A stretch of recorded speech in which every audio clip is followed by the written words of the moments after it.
Hello, welcome to Blocked and Reported. I'm Jesse Single. Katie Herzog is off this week getting Moose reupholstered, so I am joined instead by Pamela Paul.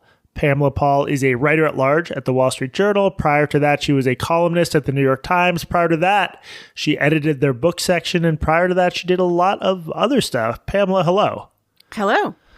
I'm embarrassed to even ask you this, given my own status. How many books have you written? I have written 10. One of them has not come out yet. It comes out in the fall. What's that one called? Well, it's called The Path, and it's a picture book for children. It's my third picture book for children.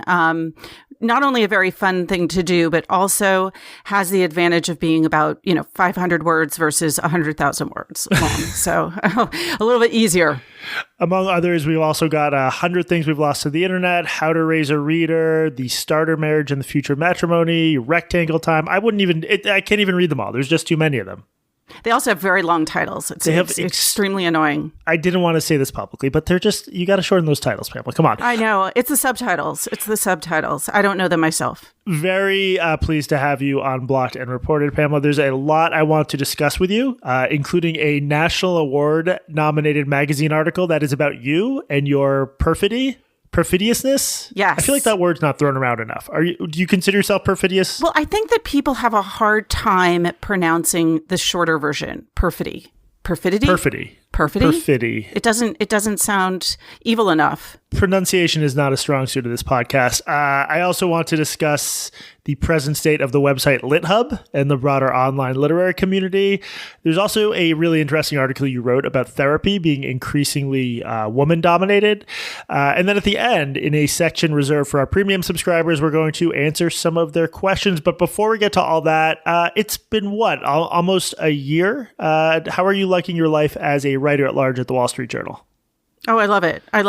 It has not been quite a year. So my last official day at the New York Times was May 2nd. My first official day at the Wall Street Journal was May 5th. So I technically had a weekend off in between. And I love it. It's a very different job from my previous one. I was in opinion. Now I'm in the newsroom at the Wall Street Journal. I was at the New York Times for 14 years. So know the ins and outs of that newsroom very well. And before that had been at Time and The Economist. So I've never worked for the Wall Street Journal.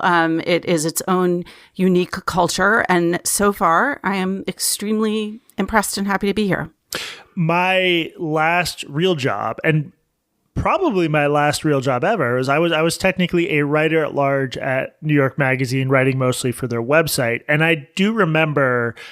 I now have certain differences of opinion with the direction that magazine's taken, but it was an incredible job just in the sense of waking up every day, not always knowing what story I would be working on by the end of the day or what kind of story I'd be working on next week. And in your writing, there's like this sort of great expanse of different subjects. And I'm guessing that that's pretty exciting and liberating.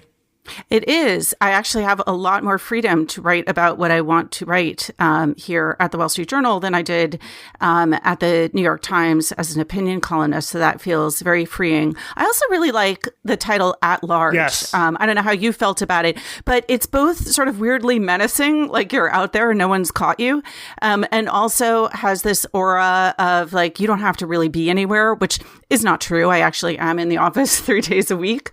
But yeah, I like the sort of the double-sided nature of that title. It does seem like a fugitive situation where you are a writer at large. You're a writer for now until they can apprehend you, at which point you won't be a writer anymore. That's exactly right.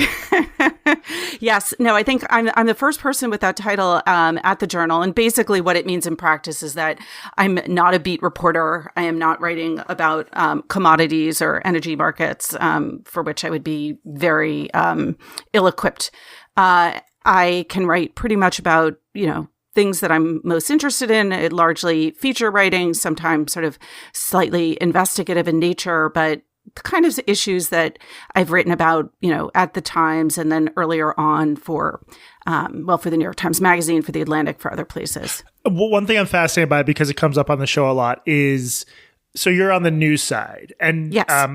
I'm also fascinated by this because I wish there were rules governing my own social media behavior. I wish I wasn't allowed to X or skeet or whatever we're calling it as much. But you're in that like old school bucket of like they actually, and I think this is good in many ways, but there's some restrictions on what you can sort of say publicly and what you can tweet and stuff, right? Well, so my restrictions are totally self-imposed. I actually don't know what the Wall Street Journals are in terms of their social media. I do think that there are reporters who have social media presences of various stripes, but before I moved from the book review to opinion, I actually, this is like going back in, several iterations of, the world's relationship to Twitter/X. I asked if it would be okay if I went off of Twitter before taking that job. So, that's the dream. yeah. So when I presented myself to opinion, I was at the book review, as you said. I was the editor there and running the books desk. And I wanted to be a columnist for assorted reasons. And I had a few requests. One of them was I want to be off social media. I don't want to have to do that. And is that okay? Because it predated, a later iteration of the Times where people were sort of it was gently suggested that maybe being on X wasn't a good idea. And that I think even was before. Why might that be? I know. Some people have gotten into trouble in those in that landscape. But I had another request, which was to have an editor, because in earlier iterations of the New York Times, opinion columnists did not have editors. And having been an editor, I believe in editors. I think they're very useful people who serve important functions. So I wanted an editor. And then the last thing I wanted was to be able to write only once a week, because again, in the olden days, in opinion, columnists often were signed up for 2 times a week cadence. And as it turned out, all of those things were already in motion for the desk as a whole, as it was evolving in the sort of post James Bennett era. So I got all my wishes, and I've stayed off of Twitter. I recently rejoined because I disconnected my Twitter, my Facebook, my LinkedIn even. The only thing I kept was my Instagram, which is there, primarily to showcase my cats and what I'm reading and what theater I'm seeing, just to show I'm a human being. And occasionally travel, which is like a very fraught area for me, which we probably don't need to go into. But I originally... Wait. Sorry, fraught. Why is it fraught? Explain. So, originally when I went on Instagram, I found it very upsetting because people were taking vacations that always felt like better vacations than the ones I was taking. So I just had terrible FOMO. Even if I was on vacation, and you'd be looking at a better vacation. I was looking at a better vacation. Two beaches over. Exactly. There's a more beautiful person beach. With a more beautiful sunset. Right. And even if I were at the beach, then I'd be looking at cities, and seeing people like in Dubrovnik or, they were just in more exciting places. So it always made me happy. I don't know if this means that I'm sort of better adjusted. I actually now really enjoy seeing other people's travel photos. Like I find it very therapeutic and sort of escapey. One of the editors... You are such a better person than I am. No, one of the editors at the Wall Street Journal is on safari in South Africa right now, and I'm just like completely hearting every single photo he puts up. So, but in any case, I did recently go back onto LinkedIn because it is useful. Working for a newspaper that has a large business function. Many people are on LinkedIn, and so it's a useful tool for sources. I'm getting smacked in the face by human nature because I'm in the East Bay in California. I'm like halfway through a 3-month stint here, and I'll have these moments of, and I don't want to brag or sound like a jerk. It's very beautiful. No, go ahead. You were here recently. I didn't see you, but you were in San Francisco. I was here recently, and I did you not have the feeling of like, why aren't we all here? Like, what are we doing back here in New York? Yes, but then at least if you're a neurotic Jew, I'll have these flashes of like,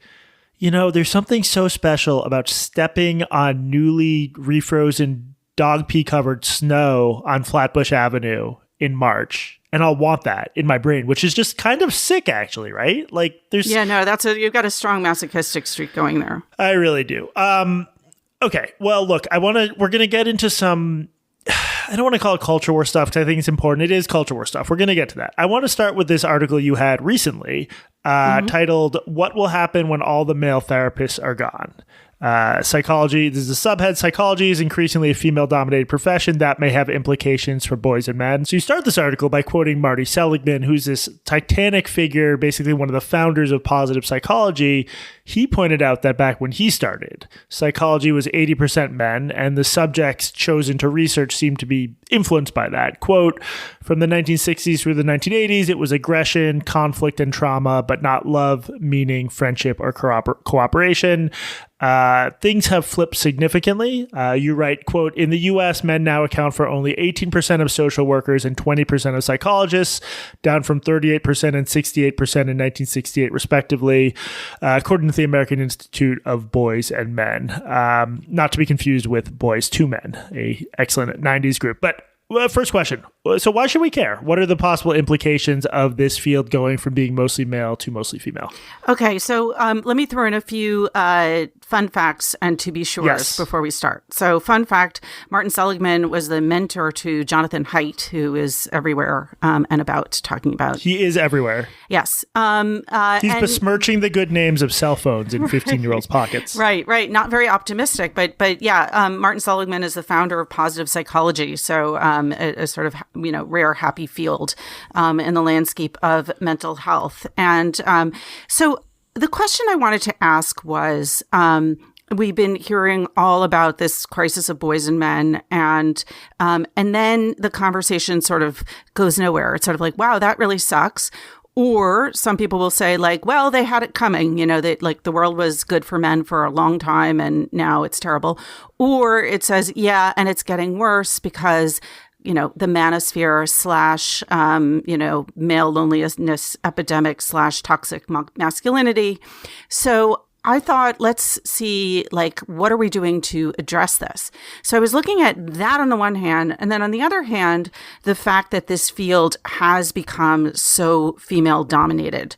And that was something that I first started thinking about when I was at the New York Times. I wrote an investigation into the School of Social Work at Columbia University. And I was working on that project when October 7th happened. And so the piece that eventually ran sort of took off the protests that were happening specifically at the School of Social Work and the experience among social workers there after the Hamas attacks on October 7th and the subsequent protests, and then kind of backed into this larger problem with the School of Social Work.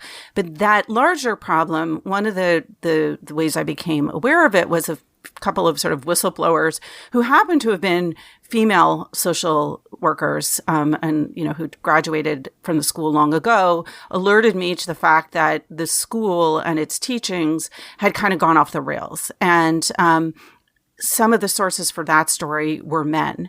And in my interviews... Well, so just gone off the rails in what sense?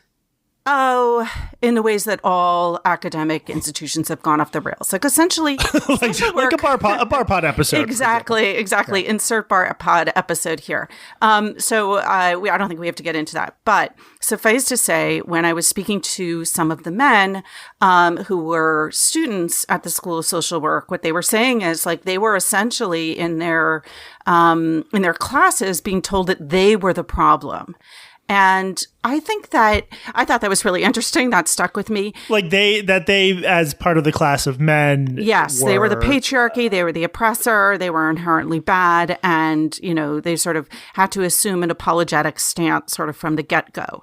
And, that's always sort of a bad feeling when you're starting out at lunch. Sorry, that's my food brain speaking. It is lunchtime where you are. Yes, it is.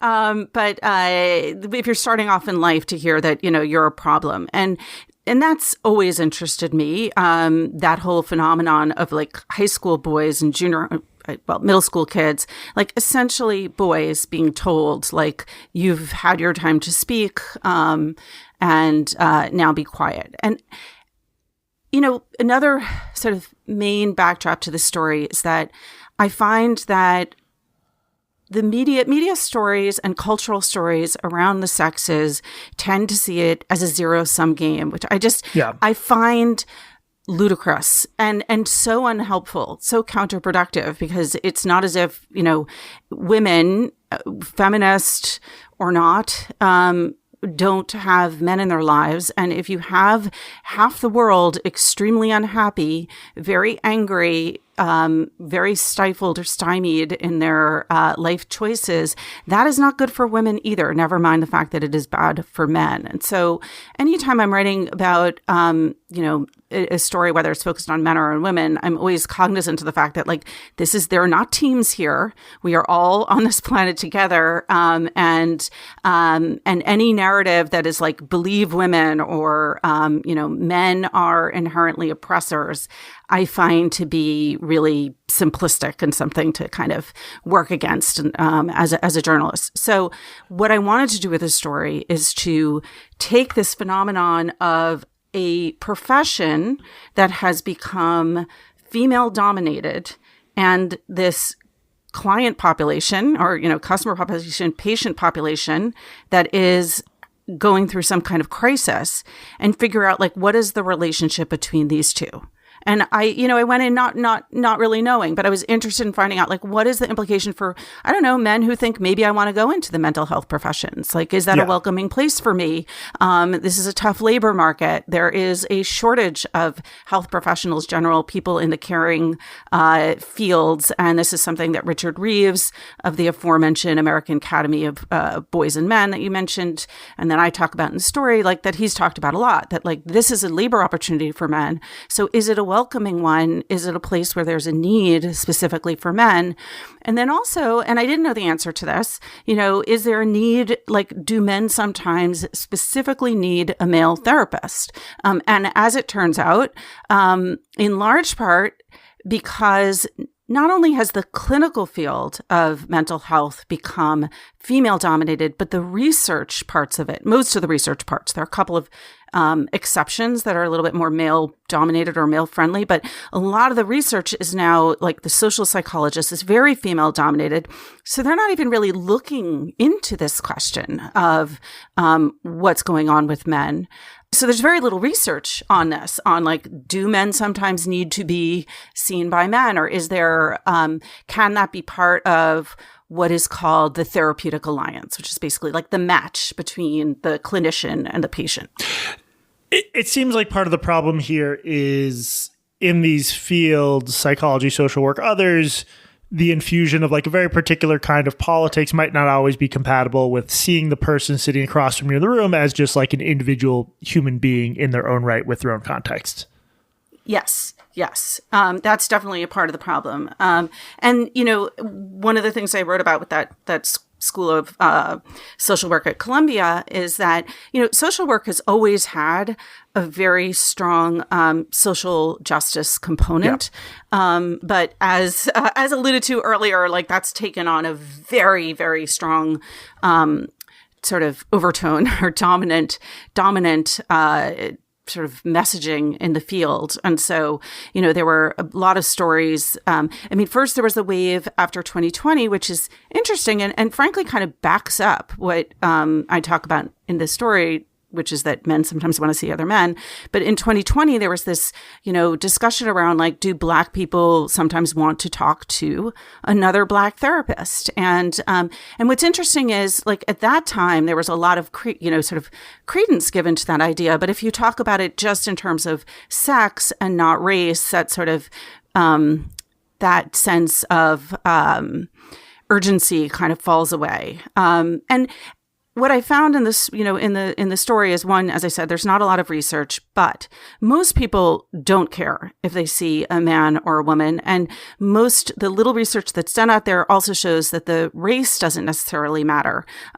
But sometimes it does. Sometimes it matters. Sometimes you have someone who, let's say, is dealing with an issue that is about identity or sexuality or about things that are considered, and here, throw in all the caveats, not all men, et cetera, but things like alcohol, like substance abuse disorders are more common among men, dealing with aggression, hostility, pornography use, questions over suicide or suicidal ideation, like questions around hostility, like those are more common to men. And sometimes for some men, they do want to talk to someone who is another man, especially if they fear that they're going to be judged in some way.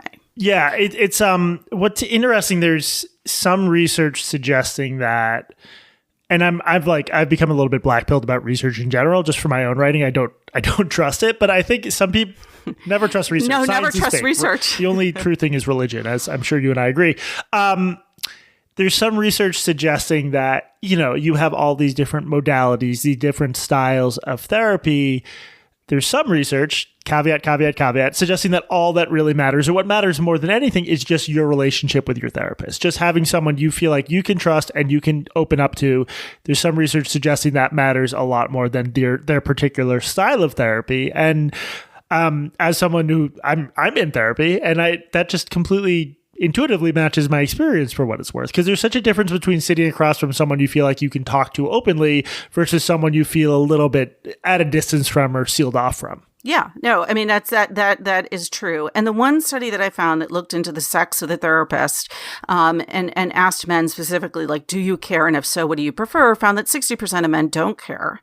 And of the remaining 40%, 20% wanted to talk to a woman and 20% preferred to talk to a man. So just in terms of the numbers, it's a minority, but it's a sizable minority. And if you have very few male practitioners, then it's going to be harder to find someone, never mind like someone who lives nearby, who maybe, has the right hours, who accepts your insurance, et cetera. So it is a kind of supply and demand issue. And then one of the interesting things that didn't make it into the story is that I did speak to one Orthodox Jewish therapist, and he said that in Orthodox Judaism, at least, you really are supposed to see someone of the same sex. And in a pluralistic society like our own, it's hard to imagine that there aren't other like religious groups, cultural immigration groups where that also is a kind of cultural norm and a preference for some people. So you kind of need men in this profession. And again, even though I said from the get-go, this isn't a zero-sum game, I just want to insert another big caveat, which is that when you look at those percentages, like we talked about, 18% of social workers are female. It should be noted that— You said 18% are male. Sorry, right? are male. It should be noted that a lot of this, we talked about 68, of course, the women's movement, huge labor force influx of women. And so some of this is just a natural outgrowth of those larger sort of social and economic shifts in the labor force. But, there is also data that shows that there's a certain tipping point in any field. And the most obvious parallel is education, where something becomes so female dominated that then men no longer want to be in it. And also, not unrelatedly, the prestige and the pay tends to drop off when an occupation becomes largely female. Reading your article, I couldn't help but think of the recent controversy over Helen Andrews and this sort of great feminization theory. And I should note, I was a bit skeptical of some of the specifics. I've written about that in my newsletter, but I'm curious what you think about that and how that fits into everything you're talking about. I think everything you think, Jesse, on that. No, I mean, that's of course, to say, always right. A safe bet. I think that there were elements of truth. It's like, as with all of these, I don't know, I'm not a big fan of like grand overarching thesis pieces like that because they always tend to oversimplify. And I thought that one did. And I also thought she overreached in terms of her conclusions. And there are just so many exceptions that it's hard to fully buy in.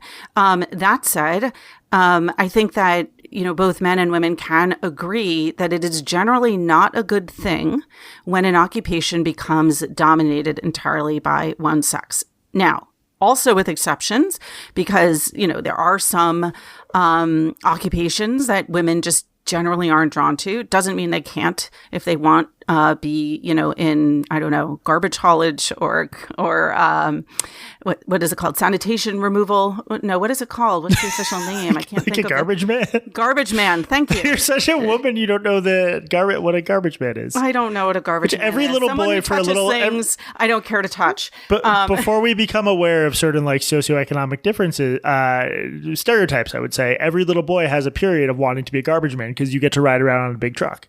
But I guess as a woman, you never experienced that. No, I never went through that phase. No. I skipped that part.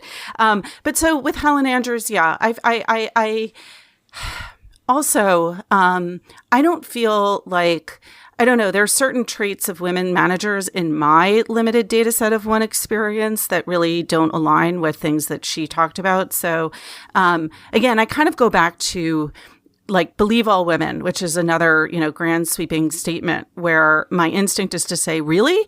Why would you believe all women? Women are such good liars. Like, not to say like, again. Okay, so this is a direct quote. Pamela Paul, all women are liars is what you're saying. No, but they're very good at it. I mean, I think women are often much better liars than are men. They're sometimes less confident liars, less brazen, but I think very clever in their execution. There's like that. Donald Trump is sort of the platonic ideal of the male liar who doesn't even care about being convincing and can just get through on brazenness. I think you're pointing to a different, more emotionally sophisticated type of dissembling. Exactly. They're more subtle. We're more subtle. Interesting. Okay. Well, I'm a terrible liar, so I'm also an exception to that. Like, the minute I lie, I immediately confess because I already feel like I've been caught out. Do you think that I always struggle with this subject, just all this sexes stuff, because I think people have trouble acknowledging a few different things are true at the same time. Men obviously long dominated most high prestige areas, and in many cases at the sort of managerial level and higher, they continue to. That being said, during the same time when like we've been able to talk about feminism has just become popular and we've been able to talk about it more openly, and a lot of feminist ideas have sort of trickled down in the mainstream. This is also a period when by many measures of like early life outcomes, just starting out all the way up to like early career stuff, women are in many cases outpacing men. And I feel like people have trouble holding those two truths together at the same time. Yes. I mean, you're right. The whole Jacob Savage, argument, I felt like had a lot of truth to it. It's interesting because if millennial men were screwed, then I sometimes think the parallel to that is that Gen X women were screwed, but that just may be my own demographic bias being a Gen X female. One of my friends said, we got 5 minutes, which is kind of true before we became Karen. But you guys are all Karens. I just love calling women Karens. Yeah.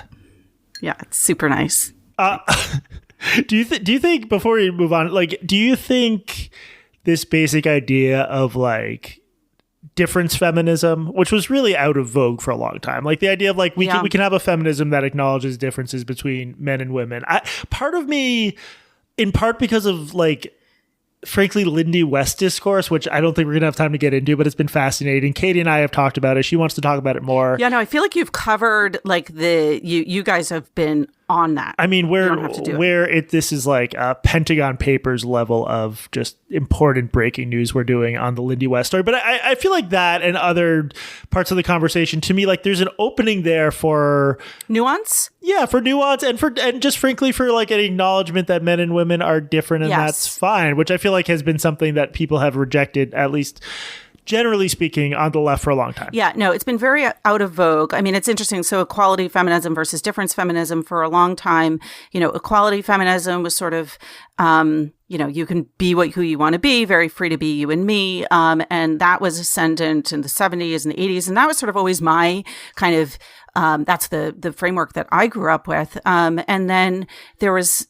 difference feminism and some of equality feminism, I think, also rejected some of the greater or sort of more aggressive claims of evolutionary biology and evolutionary psychology, which in its sort of most man dominated forms was like, men, we be hunter gatherers, people who like to spread our seed among many women, and women are the receptacles of those seeds. And so like there's I think a lot of women sort of naturally pushed back against that. At the same time, I think that at least among, I don't know, I guess what do we call them? Like normie women, whether they identify as feminist or not, like there is an acknowledgement at this point that there's a difference. There's a difference. Like we can talk about parental leave, but there's a difference between maternity leave and paternity leave in that like one person's body was like went through, like a tornado of change, and then if the parent, if the woman is breastfeeding, is then like still very much tied to being at home, and the male in that equation, assuming that it's a heterosexual couple and not a same-sex couple, or the non-birthing female partner, but they don't have to go through that. So there are some biological differences that I think, even as we try to get parity and have equality with many of our policies, like you just can't ignore those basic biological differences. And I think, and we don't have to get in the weeds here, but it comes up a lot when you are differentiating between the idea of sex differences and sort of issues around gender. But we won't go there. Yeah. We're definitely not going to talk about gender on this podcast. No, definitely not. Well, the last thing I'll say on this is like there's a difference between the ugly face of like online curdled, over the top evopsych, where it's like sort of a more normative claims about men should dominate things and really overheated claims about vast differences versus like there's just reasonable observations there that on average men and women tend to differ in certain ways. And I think it's like one of those situations where only someone with much too much education could deny that, just because like you're saying, normie people see this just over years of iterated male-female interactions. There's some differences there. And also just to circle back to the article, like if you're, and the premise is, if you're upset about the manosphere and you're upset about those kind of, manly man kind of narratives about like what men should be and what they should, how they should think and act, then wouldn't you want to have some kind of positive pro-social ideal or norms or things that men should aspire to be as men? Like I think Elliot Ackerman has written about this, Sebastian Junger, there's some, Richard Reeves, I was going to say Scott Galloway, although I have not read I haven't read into what he's done there, but like, you can't have a world where, you're asking little girls, like, what do you think makes for, a great girl and what's special about being a girl or a woman, and not ask the same of boys and not allow space for them to give an answer that isn't like, people don't turn their noses up at. I think the problem here and in so many other places is that there's certain groups, and it not naming names. No. I didn't mean groups in that sense, although we will get to the groups. Different groups either are granted a lot of empathy about their problems or they're not granted any empathy at all. So if a teenager or a 20-year-old boy falls into the manosphere, that's his fault. That's a reflection on his character versus some other person doing bad things. That's, you extend them empathy. That's because of their circumstances. There's no sort of, universalism is obviously for now morbid, but I think it's really important because people are just people. And as you're saying, like men are almost half the population, and we also get very angry and we cause a disproportionate amount of like societal trouble. Everyone should be invested, not only in men, but in men feeling okay. I think that's more than enough about men, Pamela. I don't want this podcast to be dominated by us. People are people, Depeche Mode kind of thing. Yeah, exactly. Okay, let me quickly do housekeeping, and then we're going to get into some of the slightly more culture worry but interesting stuff. You're listening to Blocked and Reported. We are a podcast. You can email us at blockedandreportedpodcast@gmail.com. Please rate and review us on Apple Podcasts. Is that what it's called these days? I don't know. But yes, best way to support us is to become a premium subscriber at blockedandreported.org. Is there anything you want to plug? I mean, you've got a book coming out. You plugged that, right? Yeah, I have a picture book coming out called The Path. It's coming out late August. So if you have a child in your life, it's my 2020 book, which is to say I wrote it during the worst days of the kind of pre-election COVID lockdown. I would say it's a very blocked and reported kind of theme to the book. It's about sort of in the vein of like anti-racist baby. Yeah, that's exactly right. Yes, it's part two. It's for a slightly older reader than the board book version of Anti-Racist Baby.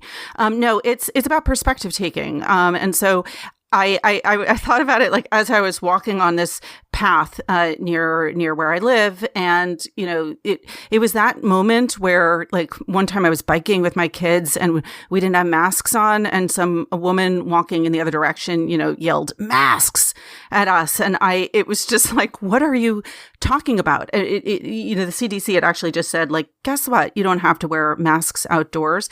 But I just thought about this idea that like you can be on a path and see everyone on the path as like doing it wrong and being in your way. Like it's kind of like when you're, if you're biking along the Hudson River in the city, you see like the rollerbladers as being exceptionally annoying because they're slightly erratic and they cut a wider swath on the path. And so they're your obstacle. And so this book is about, but for very small children, about, you could either see people that way as like being obstacles in your in the course of your daily life, or you could see them as somehow enhancing your daily life. And it's just all a matter of perspective. That's sort of annoyingly uplifting and cheerful. I know. I'm sorry to be sweet. I was hoping you'd write a super dark, messed up children's book, but that'll be next. Yes. Okay. That'll be out in the fall, you said, right? Yes. Okay, so are you ready for the culture war portion of the proceedings, Pamela? Yes. Are you strapped in? I'm strapped in. Okay, so let's start with this article in LitHub by Sandy Ernest Allen. It's headlined, "What Was Lost? A Queer Accounting of the New York Times Book Review 2013 to 2022." Subhead, 13 Essential Books by Trans and Queer Writers Reviewed by Trans and Queer Writers. So the basic argument here is that when you headed up the Times book coverage, I guess queer authors were ignored, blacklisted. What was the official policy? Let's break some news here. There was a spreadsheet. We had it was a little bit like the shitty men, media men list, where, we were just like, if someone, I can't even joke about it because it's just so insane. I was going to really go down that path, but it's too dark. It's interesting. I found the whole premise of this article, which someone sent me. It's always fun. Jesse, I don't know how you feel about this. Like when someone is like, oh my God, there's this totally crazy, insane thing that someone said about you on Blue Scream, or like, did you see this insane thing? Blue Scream. Yeah. Was that a Freudian slip? That's my very deliberate Blue Scream. That's great. Retitling. But like, I get this all the time. People are like, yeah, look at what this crazy person said. I'm like, thank you. Don't send me that. Like, either if I don't know about it, if it's like an imminent threat on my life, sure, let me alert me or the police. But like, I prefer. Yeah. Okay, so that's how you found out about this. Someone sent it to you. Yeah, first of all, LitHub, began, I think, as a very noble and interesting project way back when. And Morgan Entrekin was one of the founders, who's the publisher at Atlantic Grove, and some other people who are invested in the literary world who just felt like there needed to be a really good website to kind of convene literary conversation and gather information. And I don't know, it sort of seems to have devolved into a social justice website for the literary adjacent. But like this story, it's like there's some stories that are written on non-news websites that it just like you barely had to look at like Wikipedia to have known that what you were writing is like manifestly false. So part of what I enjoyed about this is that it has this as its fantasy, the idea that I am like this sort of multi-tentacled person in charge of the book review who is determining every book that is reviewed and who should review it, which is, first of all, like, I don't have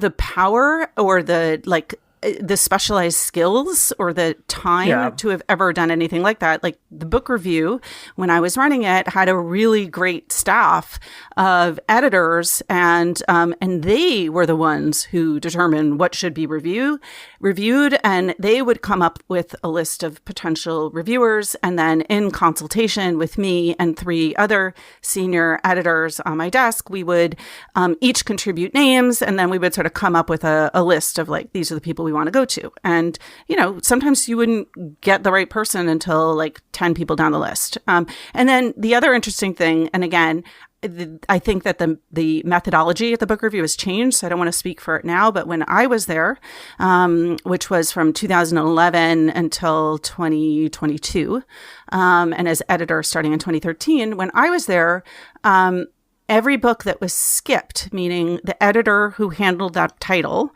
said, like, this does not deserve a review, they needed to write up reasons for skipping it. Every book that was pitched but skipped, you had to justify skipping it? You had to justify skipping it. And then not only did... So you would just be like, this is a queer author and I don't like them. That's right. No, and the skip notes were often fantastic. Like, I felt like we should have created an anthology of skip notes. Like, I remember one was long, dense... long, comma, dense, comma, French. And that was the skip note. But like some of them, would go on like for several paragraphs. They were really well written because the editors are super smart. And then I would review the skip notes, and then at least one other, and for most of the time that I was there, 2 other people would then also review the skip.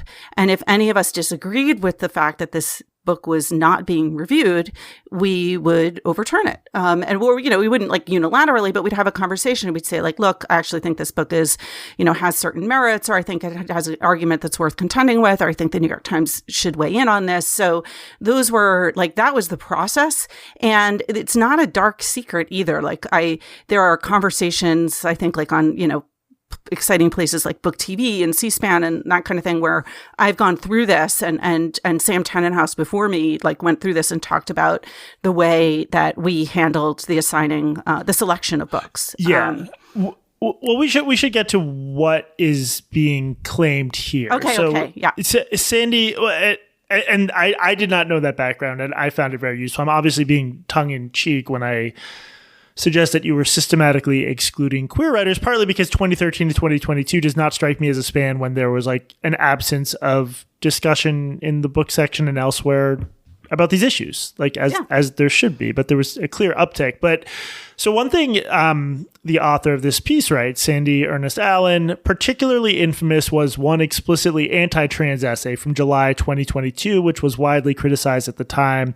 It also had many people wondering how Paul's politics might have come into play in her decisions as the most important books editor in the world. So the explicitly anti-trans essay in question was titled "The Far Right and the Far Left Agree on One Thing: Women Don't Count," and it was about groups and activists saying we shouldn't use the word woman, which is, I think, a very mainstream opinion to believe that we should use the word woman, and this got transmogrified into an explicitly anti-trans essay. Now, at the time, do you remember the sort of feedback you got for that piece? I know it was a while ago and you might not. Oh, are you kidding? No, I mean, that piece was beloved. Look, the certain parts of the internet got very upset. And then lots of readers and New York Times readers specifically and commenters were happy about it. It's interesting because, again, there's a tiny corner of the internet, and it's very, and parts of academia and just sort of certain, blocks in Brooklyn, et cetera. Like, they all have a belief that they believe is universal. And most regular people like just have no idea.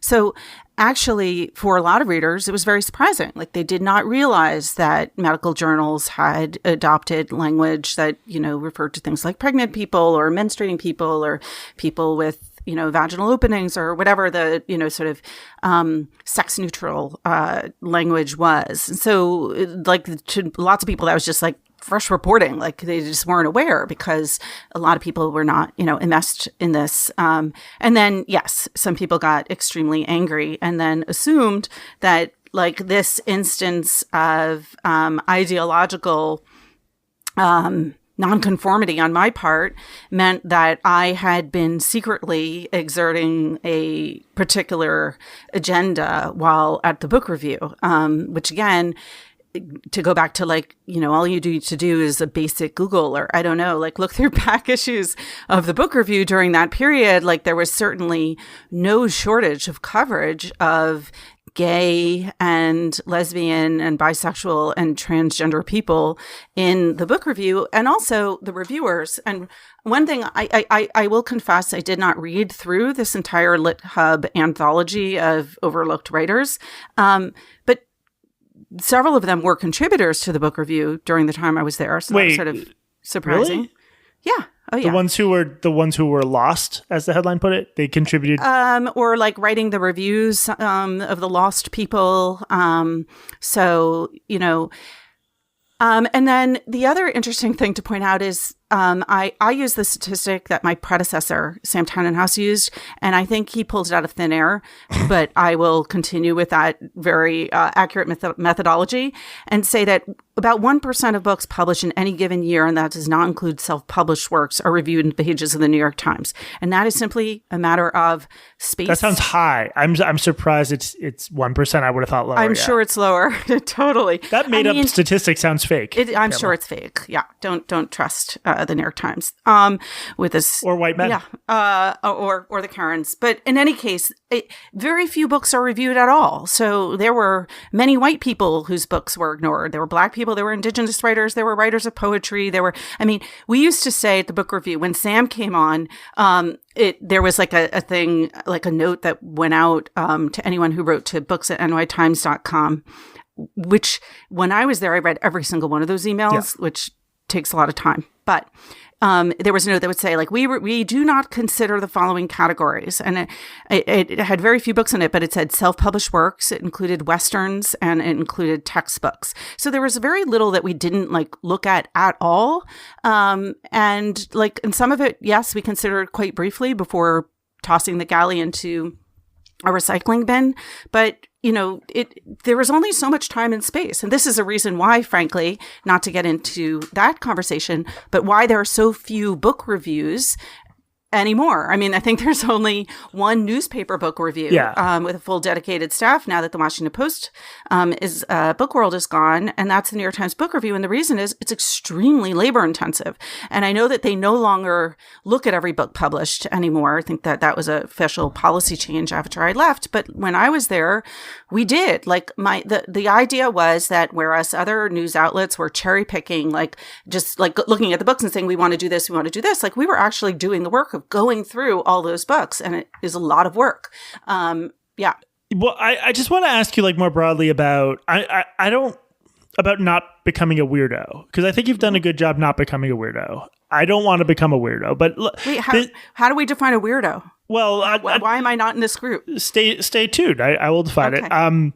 It has to be a little bit frustrating when you read the actual text of your piece about using the word woman to years later, see this described as an explicitly anti-trans essay. Now, I just want to get a feel for the piece. I'm going to read a little bit from it. Planned Parenthood, once a stalwart defender of women's rights, omits the word women from its homepage. Narrow pro-choice America has used birthing people in lieu of women. The American Civil Liberties Union, a longtime defender of women's rights, last month tweeted its outrage over the possible overturning of Roe v. Wade as a threat to several groups. Quote, Black, Indigenous, and other people of color, the LGBTQ community, immigrants, young people, end quote. Obviously, one group is missing there from those who are affected by the overturning of Roe v. Wade. So the way I see this, and look, we're obviously on the same page here, but these major, powerful liberal groups decided to change how they talk about the world and decided to not use women anymore. And you critique that, which is certainly you're allowed to do that. And that gets portrayed as somehow anti-trans. That has to be really frustrating. And I think one thing I'm worried about in the long run for my own work is how do you... if you deal with a lot of this bullshit, you don't want this to define you. You don't want to be seen as a culture warrior. You want to be seen as a journalist and a writer. So how do you do that? Because I feel like you're at least a little bit shielded from going crazy by the fact that you have such a solid newsroomy job right now. That probably helps, right? To have so much other stuff to write about. Yeah. It's interesting. I had, as I said earlier, like I started off at writing for The Economist in the 90s and then wrote largely for Time magazine. I'd written for places like the Washington Post and the Atlantic and Vogue, weirdly always about like incredibly horrible health conditions like staph infections. I don't think they do that work now, but I wrote those kind of stories for them and for the New York Times magazine, et cetera. It's interesting that you would think that that sort of would stay with you and people would be like, well, like maybe she did some reporting and work here. I think that the world has turned into it just doesn't matter. It's like whatever you did in the last 5 minutes.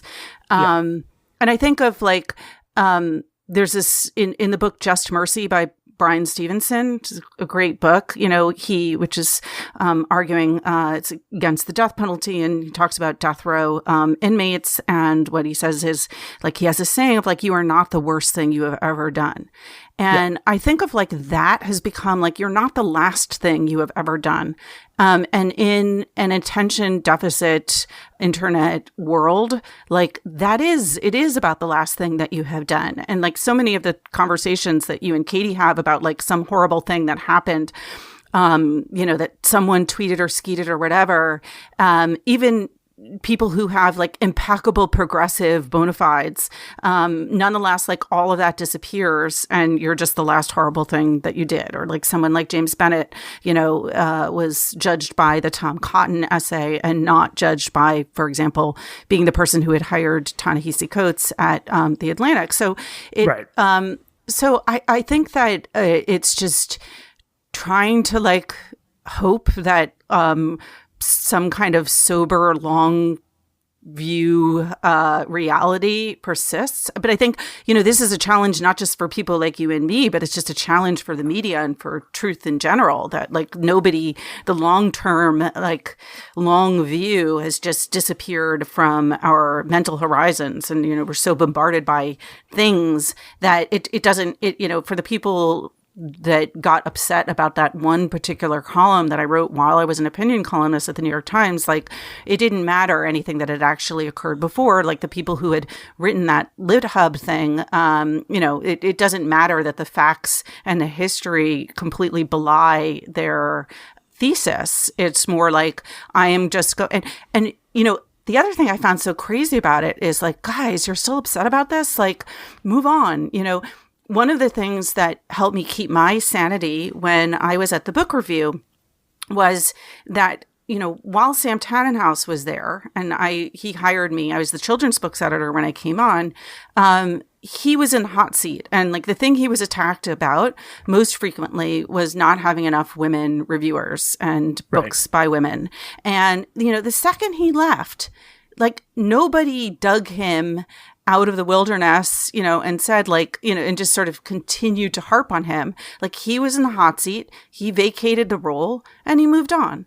And I sort of figured, certainly while I was there, any criticism that was directed at me, and for the record, like I deliberately sort of set things up so that the criticism always would come at me. Like no one would know who the editor was who had actually assigned a review that pissed someone off, or who, who the fact checker was or whatever. Like we deliberately didn't make those, their identities public. And, now it's a little harder, like with everyone being on Instagram Reels and like their faces are all out there and their personalities. But like at that time, they were very much behind the scenes, and whatever arrows were flung at the book review, like I was just the person who was there. But it didn't bother me because I knew it wasn't about me. It was just like whoever was in that seat took the incoming, and I knew it wasn't personal. So it's interesting to me that, like, I don't know, part of me feels like, guys, don't you have something fresh to be upset about? Like, find something new. Surely there are other causes for outrage. No, I think just whatever the New York Times is doing is the most important thing. Just for the purposes of disclosure, people did get mad that you assigned me to review Trans When Ideology Meets Reality by Helen Joyce, which was a whole other blow up, but I'll just include a link to the review and people can can I say scour something that now? for transphobia. Oh, sure. Okay. So, and I hope this doesn't upset you. But what's interesting is, that was a very hard book to assign. And one of the reasons why I was assigning it rather than another editor at the book review is, again, I felt like I knew this was going to be a hot potato kind of book, and I didn't want any of my other editors to have to deal with it because, it's not fun. And I felt like, well, I'm the person at the top making a little more money than everyone else. So like, I will take this bullet and do this work because whatever. So the other thing is that it was a very hard book to assign because there were, one of the things we tried hard to do at the book review was to find someone who we felt like would give a book an honest assessment and not apply a particular ideological lens, and certainly not a personal animus or personal relationship with. I'm sorry you were unable to find someone like that. Yeah, no. Instead, we had to, slum it with you, joker. Jesse. Yeah, no, but also someone who might have some expertise and someone who hadn't staked out a position on it. And so, like on an issue like transgender rights and transgender issues, like that's really hard. Like people are either on one side or the other, or they're staying quiet. And that, frankly, was the majority. And so I will confess here, and don't take this as the wrong way, Jesse, because I never would say this publicly otherwise, because lots of times our first choice reviewers and, said no, and our second choice and third choice, and then we would get someone who was our fifth choice and they did a fantastic job. But I did approach other people before you, not because I didn't think you would do a good job, because I knew that you would, but because you had, I think, an email interaction with the author of some kind. And again, we tried to avoid any kind of... No, we got a meal once, which I told you I'd have to disclose, and right. You checked, and you they disclosed said it was... You disclosed it. Yep. Yes. So it was even worse than an email. You had leveled up to in-person interaction. And frankly, like normally, that's something that we'd really try to avoid. But there were a lot of writers, not so many. There were several people I thought would be very good on this book who did not break bread with the author, and they said no, and they said no for reasons that I absolutely understood. Reasons like, no, I can't do this. My department would have if I wrote what I really thought, my department would fire me, or have I would be the black sheep, or I have a book coming out and I can't sync it. My publisher would kill me if I did something like this, or like I have kids that I don't want to. I mean, people had really good reasons not to want to wade into this. And for better or worse, you had already, by dint of your Atlantic cover story on this subject, had weathered that storm. And so, I guess like your goose was already cooked or whatever. Like you didn't, it wasn't a stumbling block for you. So I just said that, you need to disclose that relationship in the piece. And I will say here that I think you did a really good job, and you were fair-minded, and it wasn't, like it wasn't a rave review. I thought it was a very fair-minded, bit of literary criticism, and I also book criticism, and there have been far worse conflicts of interest that have happened in the book reviews past. I can't even imagine the behind the scenes stuff about like who is secretly someone else's enemy and then gets to review their. Oh my God! I mean, we had like one story that didn't happen while I was the editor, but happened while I was at the book review. That was a favorite story that we would tell. Is like there was someone who they're clearing all the possible conflicts of interest, and they're like, do you have any conflicts? Do you blah, blah, blah, blah, blah, blah. And at one point, the writer said, well, listen, I used to sleep with her, but like we haven't slept together in years. I think I would totally fair. Needless to say, that person did not get the assignment.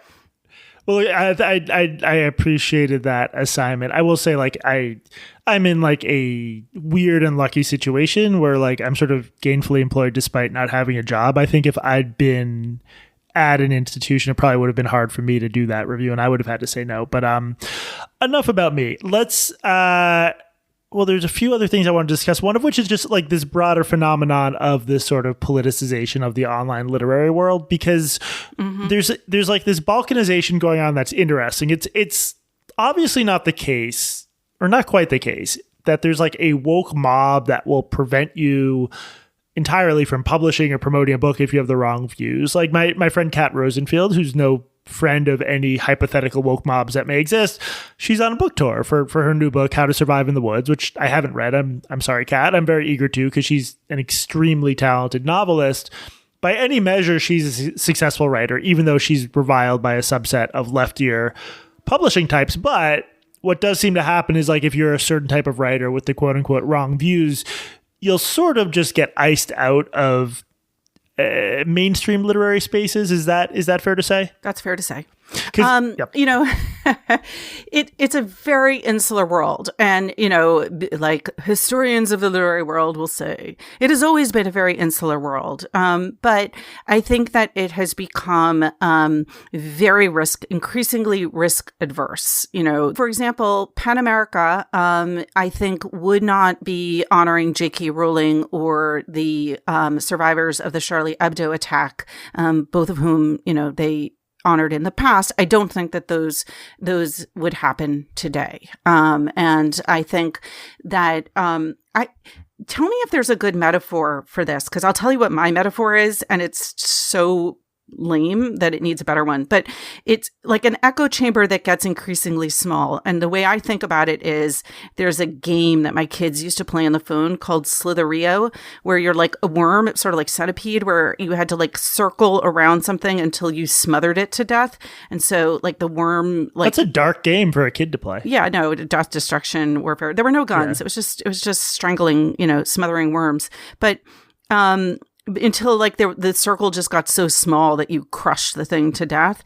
And when I think about the literary world, I think of it that way. Like it is to ever increasing degrees excluding in the name of inclusion in a way that I find like self-defeating, paradoxical, and also, frankly, financially ruinous for an industry that already faces, you know, threats from things like, one, you can do a lot of other things in your spare time rather than read books, and two, AI. So I feel like we don't need this on top of everything else.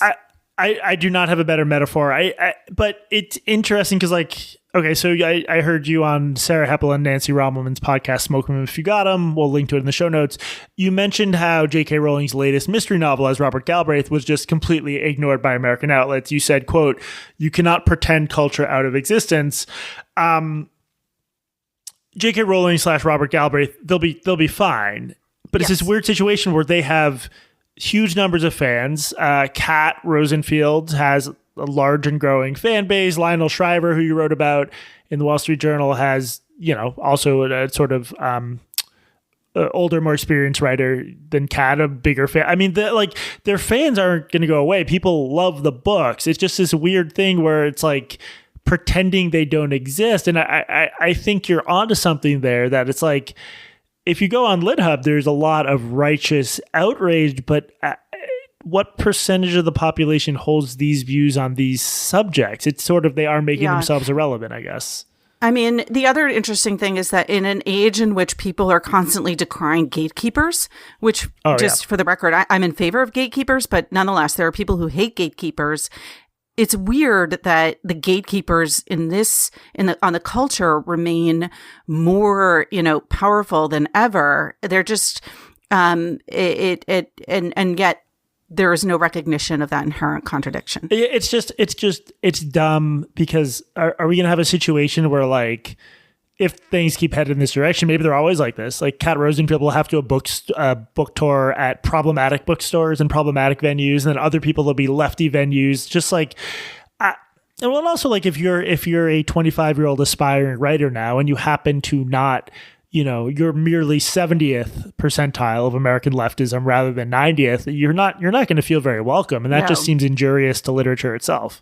And, you know, just to offer further backup to the aforementioned Jacob Savage's essay, it is absolutely true that certainly when I was at the book review and in other conversations I've had with people in publishing, if you were a straight white male for a very long time coming out and wanting to be in the literary world, it was almost impossible to get any kind of foothold in the industry.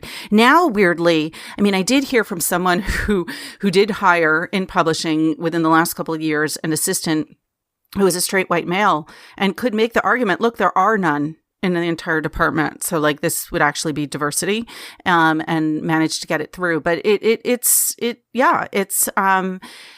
I'm not like anti-diversity anything, but there, you know, we have to be aware of what you mean when you talk about diversity. And I've always thought about it in the broadest possible way, which includes, you know, viewpoint diversity, which has now become like it now has a bad smell because I think like someone in the Trump administration has used that phrase, which then, immediately gives things an ideological. And you have a good piece about this as well, I should mention, in the Wall Street Journal. Yes. Like campus initiatives toward viewpoint diversity. Yeah. Or ideological diversity or just life experience diversity. I mean, there were lots of points of view that were underrepresented in the book review when I was there, whether it was like military and former military views, rural writers, Southern writers, Western writers. Like there was one of the forms of diversity that I was attentive to was geographic diversity, like more international coverage, just more like other parts of America than, where you are over there in California these days and where I am here in New York. So just final thing I want to discuss, this gets directly to that question of like, the people who are on the 20% side of an 80-20 issue and how much influence they have. My old publication, New York Magazine, last year ran a piece by Pulitzer Prize winning literary critic Andrea Long Chu. Goodbye, Pamela Paul. The contrarian columnist showed us the intolerable side of liberalism. This has been nominated for an American Society of Magazine Editors Award. The ASMEs, they're a very big deal, right? They're sort of the Oscars of nerdy magazine writing. Yes. So, I mean, Chu is sort of, she's our leading literary critic here. And I'm sort of talking about her with one hand tied behind my back because I don't know anything about literature and I can't really judge her as a literary critic. I think this excerpt from a New Yorker piece sums her style up nicely. In 2023, Chu was awarded the Pulitzer Prize for criticism, quote, for book reviews that scrutinize authors as well as their books, end quote. Another way to put this is that she is less interested in the formal intricacies of literature than in bullying those who create it. Quote, why shouldn't a book review be personal? She asked in Authority. That's a collection of essays. It is my understanding that persons are where books come from. Her reviews are assuredly pedantic body, bouncily propulsive, and so fun to read that you can lose track of how disproportionate their punishment is to the crime. As Chu puts it, quote, viciousness is the attack dog who has not eaten in 3 days. Cruelty is the person calmly holding the leash. These days I aim for cruelty. So look, she doesn't like me. She's mentioned me. She has put her cards on the table. Yeah. I mean, what was it like just to be, the focus of this essay? And we can get into some of the details if you want to. Oh, well, it was frankly kind of surprising because I grew up reading New York Magazine. Some of my favorite writers have written for New York Magazine. They published a few things and made a few editorial decisions maybe 3 or 4 years ago that had me unsubscribe from them for the first time since I was a teenager. So that felt like... What made you unsubscribe? Oh, God. That'll turn into a whole long tangent. I want the drama. You want the drama? Yeah. Oh, no, let's not go there. It's they were specific things. You can tell how good a journalist I am because instead of pushing, you just like okay. keep up. Sure. In any case, that is interesting that someone like you, who is like at the center of this world, chose to unsubscribe to New York Magazine. And I should just say I'm no longer. I was an online subscriber. I'm not a paying sub. No, I can't do it. Yeah, I mean, what were your reasons? The like complete hollowing out of anyone who just provides sort of a different perspective. I'm thinking of like Andrew Sullivan and Jonathan Chait. Yeah. Although Jonathan Chait left of his own volition. I can't remember. I think Sullivan was sort of. Yes. I don't know Sullivan was pushed out. Chait, I don't know the backstory. If I had to guess, gun to head, there's a reason he moved to the Atlantic, including just this ridiculous getting dragged over nothing publicly by one of his own fact checkers. They've become a little bit of a basket case, and increasingly like on the one issue where like I feel I can judge, which is the youth gender medicine stuff, like post Sullivan and post Chait, the stuff they've written has just been unconscionably bad, including Andrea Long Chu cover story that I think we probably won't have time to get into. But yeah, I sort of the one where she wanted children to be able to change genders at will, regardless of their parents. Or regardless of their mental health problems, and where she never gets around to actually arguing why. I mean, it was sort of. Oh man, there's so many different roads we could go down now. It was I found that to be. I know. Let's stick to the path. Let's stay on the yeah, exactly the path. That's good marketing for your book. I sort of like feel like I'm reading a bunch of writers who, not me personally, but people like me, just like sort of loathe people like me. And that's like, I don't know, like maybe that's like narcissistic, because like I don't want to pay people who despise like liberals to like keep shitting on is that dumb? Am I being immature? No, I think those are all fair criticisms and observations. I mean, I do think that for something to call itself like a journalistic outlet, they do need to be open-minded, curious, and interested in pursuing the truth, even when the truth is unfavorable to their own deeply held beliefs. And by that measure, I don't think New York Magazine is journalistic anymore in any, I don't know. It's just not. They still have good people and good articles, of course. This isn't like a blanket indictment. No, I mean, I like their product recommendations are fun and stuff. But that said, I thought it was interesting. It was an interesting, again, like to me, I guess I thought of this more as an editor. Like if a literary critic decided to write a piece of literary criticism about a human being as literary object, some questions I might ask are, did you reach out to the writer in question if you were going to profile that person, which, again, it sort of, it occupied this weird space where I'm like, it wasn't a literary criticism of me. It was sort of a ad hominem attack. And it was sort of like a takedown of your project. Yeah. I mean, of quote unquote, my project, I feel like we need like several quote marks around it, because what I found like most interesting about it, and I should say, like, I cannot get into Andrea Long Chu's head. I cannot imagine what her thinking was on this. And I wouldn't dare do that because she clearly didn't do that for me. And so, I guess unlike her approach, like, I don't claim to know what goes inside someone's head based on opinion columns they've written or like very. Yeah. Let me just read one paragraph just to get her thesis out there. Is that okay? Sure. There is limited utility in devoting our attention to a person so rarely visited by serious belief. I mean, this isn't like a 5,000 word essay, so that's whatever. But Paul is a good example of an all too serious intellectual movement that has emerged from the wreckage of the Obama years, when quote unquote post-racial liberal optimism began to curdle into open contempt for liberatory struggles like Black Lives Matter or the fight for universal health care. I think of it as the far center. Yeah. A loose coalition of disillusioned Democrats, principled humanists, staid centrists, anti-woke journalists, civil libertarians, wronged entertainers, skeptical academics, and toothless novelists, all brought together by their shared antipathy to what they regard as the illiberal left. The far center is for free speech and bourgeois institutions. It is against cancel culture, student protests, and radicalism of any kind, yet it rejects the idea of a shared ideology or politics. Instead, its members see themselves as independently sane individuals, concerned citizens who wish only to defend civil society from the unbearable encroachments of politics. So the far center is liberal in that its highest value is freedom, but it is also reactionary in that its vision of freedom lacks any corresponding vision of justice. I mean, is there any of this that rings a bell for you, or do you think this is just purely sort of ad hominem or what? No, I mean, I thought it was very creative. And she sold a book deal off it called The Far Center. So I think maybe that was the primary function of the piece. Yes. The Far Center is going to be a book? It's going to be a book, yes. So again, this is my Slitherio metaphor at work. This is delivering up what a certain group of people want. And let me just put my chips on the table in one sense. And we're getting into like territory where we both have a little bit, I have a little bit of resentment. She's like, I think she like is dishonest in how she portrays writing, but I'll put some chips on the table. The Far Center is like a two onlines person's vision of a clever idea.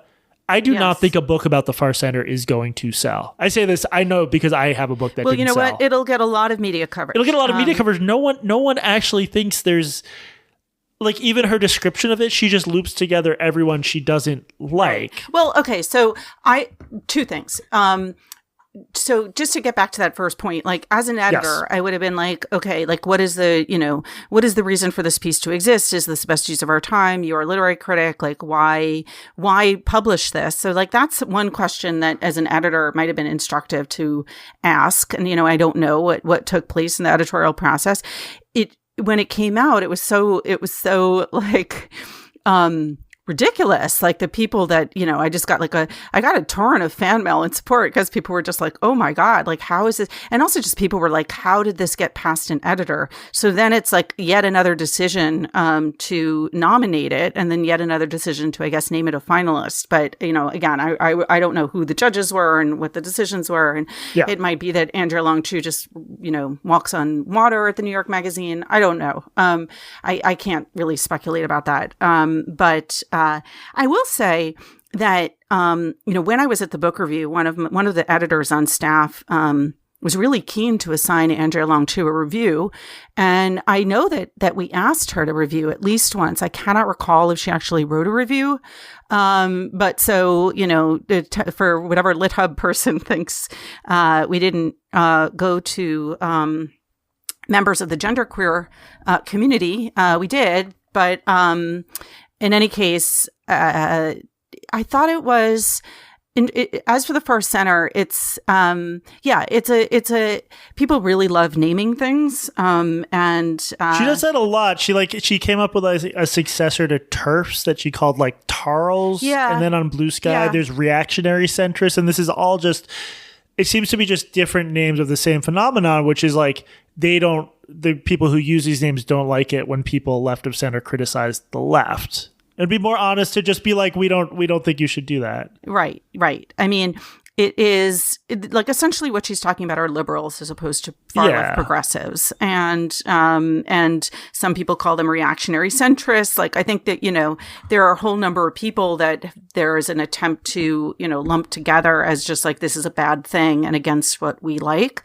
The piece named a few other writers who I really enjoy, Zadie Smith and David Sedaris and Adam Gopnik, as being, my fellow travelers in this far center movement. So I didn't feel like I was in terrible company, but it did seem like a curious use of her time. And I also thought, I had actually been open to the idea that like maybe she's a really good book critic. As I said, like when I was the editor, I know we tried to assign to her at the book review, but it makes me then doubt her capacity if she's so incapable of reading a person and their ideas, because the character she wrote about was like bore no resemblance whatsoever to either me or my politics or my convictions or my methods, that it made me doubt her book criticism. So I was like, wow, like if this is her way of working, like what does that mean for her book reviews? Well, this jumped out at me, and I want to get your response to this. It is a great dream of the reactionary liberal. I guess that's another term. If you're not a far centrist, you're reactionary liberal. It is a great dream of the reactionary liberal not to be reached. Paul will freely admit, for instance, that it is immoral for Israel to kill tens of thousands of civilians, yet it is no less immoral for student protesters to erect an ugly encampment in the middle of the quad and hurl slogans at the police. And she links to a piece you read, but in the piece you didn't. That's like a pretty big accusation that you think it's just as bad to kill tens of thousands of civilians as for protesters on the quad to be rude. I guess I let go of the fact checkers. I guess it's not a question because I mean, it's just sort of idiotic because she does this a lot. She'll sort of say person X wrote or said this when she didn't. I just don't know what do you do with the literary critic who doesn't really care if she's like telling the truth about the people she's criticizing? Yeah, I mean, at the book review. So for the record, you think a single student protester being rude is worse than 10,000 Palestinian deaths? Yes, just to get that on the record. Obviously. I mean, at the book review, we had a saying, which was like, you should disagree or be free to disagree with our reviews, but you shouldn't distrust them. Yeah. And so for that reason, we were really rigorous about fact checking, because if you got the tiniest thing wrong, like if you said someone was holding a red umbrella, but it was a chartreuse umbrella, then, the author and any reader could say like, well, this reviewer clearly didn't even read the book if they can't get the color of the umbrella right. Yeah. So I guess like New York Magazine maybe let go of its, fact-checking stuff or there just like it might not have been there just might not have been a desire really to check it against the facts. But it's I think Andrea Long Chu can be a very stylish writer. She's undeniably. She came up with a lot of really fun and interesting metaphors for me. Like there was one that had like an earthworm, and I was like, wow, that's so it's so interesting to read about this so-called Pamela Paul character written about in this way, but it didn't, like, in terms of bearing any connection to the truth, like that I didn't see. Yeah. Okay. That's my review of that review. Yeah, we can leave it at that. I want to also leave a little bit of time for our primo questions. But for the freeloaders, thank you for listening. This has been Blocked Reported. As always, we are produced with help from Jesse the 80s Baby. And thank you for joining us, Pamela. Thank you so much for having me. Okay.